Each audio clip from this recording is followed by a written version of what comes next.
मोहम्मद हबीब ने 1992 में अयोध्या में राम मंदिर बनने का सपना देखा था और इस सपने को साकार करने के लिए वो 1992 पे कार सेवक के रूप में अयोध्या गए थे। राम मंदिर में रामलला की प्राण प्रतिष्ठा कार्यक्रम के लिए राष्ट्रीय स्वयंसेवक संघ के कार्यकर्ता अक्षत निमंत्रण लेकर उनके घर पहुंचे तो वो बहुत ज्यादा भावुक हो गए। निमंत्रण पत्र मिलने की खुशी जाहिर करते हुए मोहम्मद हबीब ने 22 जनवरी को वहां मौजूद रहने की बात कही है।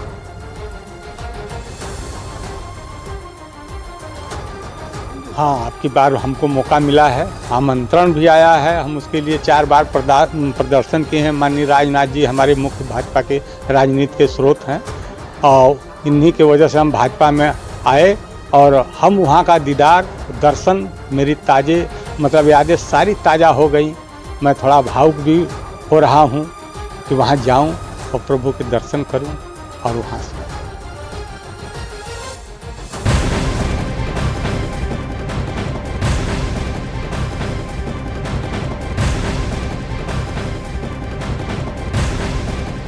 और बड़ी खबर आपको बता दें, बाबा बागेश्वर ने एनसीपी विधायक के मांसाहारी वाले बयान पर पलटवार किया है। उन्होंने एनसीपी विधायक जितेंद्र आव्हाड को मूर्ख बताते हुए न्यूज 18 इंडिया से कहा कि उन्होंने भगवान राम के बारे में नहीं पढ़ा है। तो लगातार जो है आव्हाड की तरफ से हालांकि इस पूरे मामले को लेकर माफी भी मांग वो चुके हैं, लेकिन इस बीच आपको बता दें लगातार पलटवार जारी है। उनकी तरफ से जो मांसाहारी वाला बयान दिया गया था, राम को लेकर जो विवादास्पद बयान दिया गया था, उन्होंने माफी जरूर मांग ली है, लेकिन वीएचपी की तरफ से या संत समाज की तरफ से लगातार नाराजगी जाहिर की जा रही है।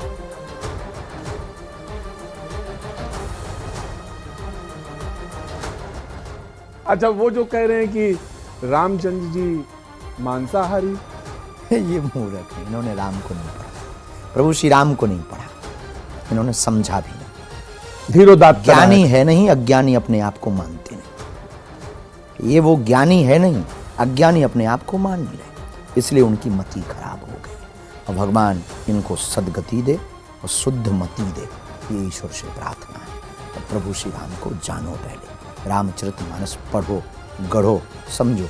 खेल ही खेल सकल नृप लीला।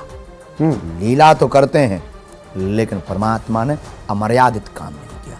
वो ब्रह्म जो शत्रु के साथ भी अमर्यादित काम नहीं करता, वो ब्रह्म नारायण नर बनकर आया, वो ऐसा कार्य करेगा। मूर्खतापूर्ण बात है। न राम को जाना है, न उन्होंने माफी मांग ली उन्होंने बाद में। मांगना ही चाहिए, उन्होंने बोलना भी नहीं चाहिए, उन्हें तो ना बोलने का अधिकार है। और तो जो खाते हैं वो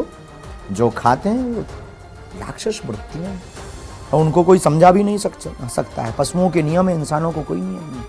पशुओं के नियम है, गाय भूखी हो, आप उसके सामने शेर का भोजन रख दो, वो नहीं खाएगी। शेर भूखा हो, पिज्जा रख दो, नहीं खाएगा। आदमी को कुछ भी दे दो, वो सब खा जाएगा। ज्यादा समझाओ, तुम्हारी खोपड़ी खा जाएगा। ये भैया जी कहे ना।